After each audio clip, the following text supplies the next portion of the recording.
What's good, everyone? This is your boy DJ's Raw Uncut Truth. Give you that raw content that you deservedly need. And this will be a short video. Very busy today, so I got to put this out there. Now, it's been confirmed that Gordon Hayward has signed a $120 million deal for 4 years. Here's my opinion on it. Yes, the contract is a bit of a stretch, and I'm being nice with that. But let's be honest. By them waiving Batum, yes, they got to give him a little money, but they have $9 million in dead weight, and to build this roster to give their point guard LaMelo Ball some type of piece is a step in the right direction.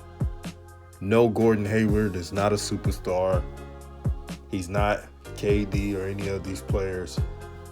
He's not even Chris Middleton, who is an all-star. But he's kind of close to it, and he's been an all-star before when he's healthy. And as the, let's say, fourth man of the Boston Celtics, he averaged 17 and 8. If he was a first option or second option, he probably most likely would have averaged 20 plus or mid 20s. No doubt. But I'm waiting to see how this plays out, how the roster will look. Since Batum is not on the roster anymore, Malik Monk has just let everybody know, everybody and their mommy know, that the number 5 jersey is available for him, and so LaMelo could be number 1. In fact, Malik Monk confirmed it right here, and I quote, "We can work something out." So something's being worked out now that Batum has been waived.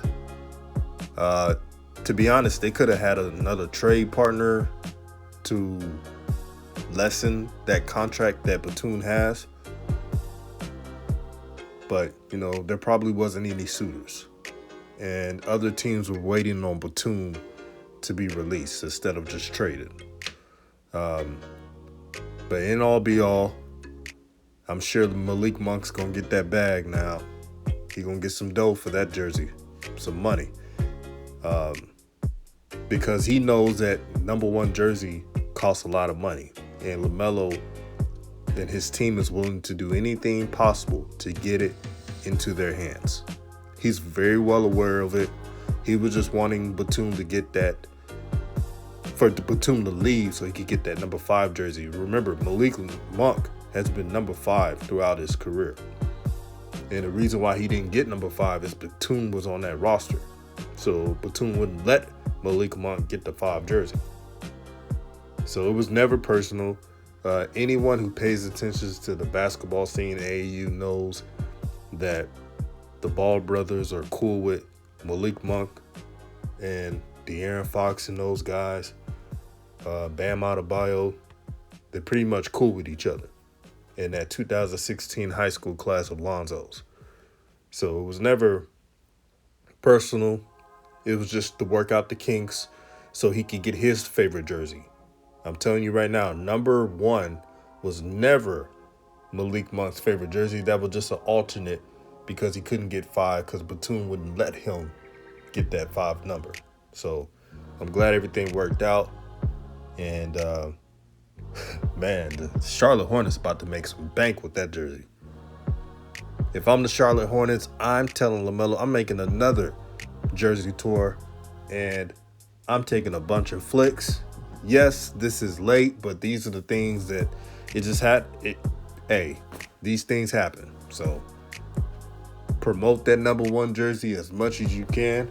That one logo of LaMelo it's going to be box office. This is why I call them the stimulus package. Ticket sales are at record pace right now. Merchandise is being bought up. So it's on the up and up, but we'll see what happens. But back on topic, I know a lot of people are making fun of this move because Michael Jordan has a reputation of overpaying. This is a gamble, don't get me wrong. But a lot of their players are on rookie contracts. PJ Washington, Miles Bridges, you add LaMelo Ball.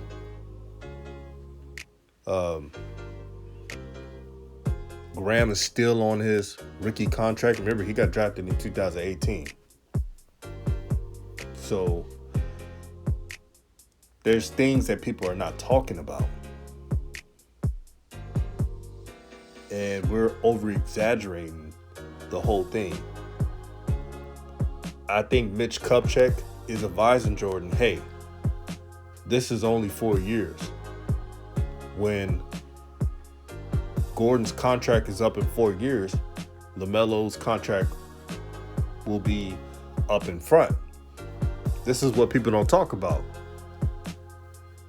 So they move Batum. They paid Gordon, Hayward, all that money. So they're really trying to get that final roster. They don't want to make a loser of this team. They got the point guard they wanted. They want to build off that. I see a lot of shines talking about tanking and all this. When you find your point guard, you don't want to tank. If you're going to lose, you're going to lose knowing that you have a culture. They want to find a culture within this point guard this whole year. And they want to surround them with shooters and skilled players. So you got a roster with Devontae Graham, shot and made 200 threes. That's a lot. Then you got PJ Washington, who is a ascending power forward. Can hit the mid-range, very athletic, and fits with LaMelo. He runs up and down the court, has strong hands. Perfect match. Miles Bridges. He may not start because of he may start or he may not start because of the move with Gordon Hayward, but that adds more depth to the team. And you have people talking about they may make the playoffs. They may make it. They need a center. They could get Hassan Whiteside. And I know people dislike Hassan Whiteside. He's kind of goofy. He don't take things seriously. But he did average 15 points and 13 rebounds in the Western Conference. And you know how good the Western Conference has a lot of good big men. So things are still to be set. But the Charlotte Hornets are doing something that I wish the Lakers did. At least the Hornets try to field a solid team around LaMelo. Yes, we want LaMelo to have a green light and to, ball out. But nobody wants him to be on a losing team. I sure don't want him to be on a losing team. You know why? Because if you put all those points and please the crowd, but they're losing, all they're going to say is he's not a winner. You definitely don't want that. I like this team right now where it's constructed. And even if they overpaid Gordon Hayward, you can't tell me that there's no upside. And I didn't even talk about the bench. I didn't even talk about Vernon Carey, who lost 30 pounds and he looks fit. Richards from Kentucky is a sleeper. And if he was a younger player or a one-and-done athlete, he would have been picked in the lottery. I feel that way. He's 7 foot, can jump out the gym, and very strong. I don't know how Richards fell to 42. And then the next Fred VanVleet, in my opinion, I may be wrong. If I'm wrong, then correct me. Grant Riller. Remember that name. Grant Riller is a super sleeper, I call it. It's going to be one of those players that when he plays on that court, he's going to produce. And they're going to be like, where did he come from? Don't forget the Martin brothers had a solid season.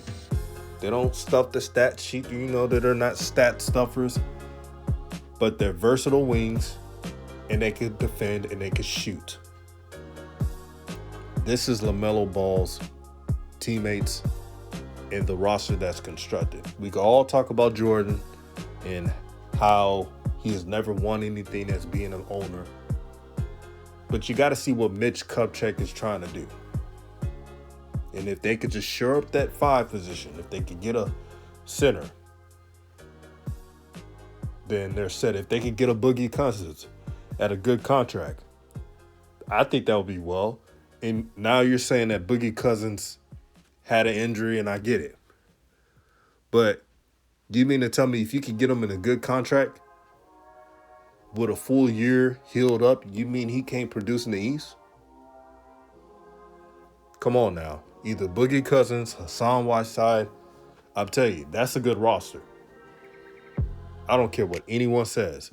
So before I judge what this team will be, I still got to see the moves. The reason why I didn't bring up Terry Rozier yet is because I'm hearing some rumors that he's in trade discussions. So I don't want to speak too soon. They have too many guards. It's not like the Pelican situation that has more guards than their mama, thank God. But I don't know how they're going to play all those guards. So we're going to have to wait and see how the end of free agency, the end of trades will look like. But I'm excited for this team.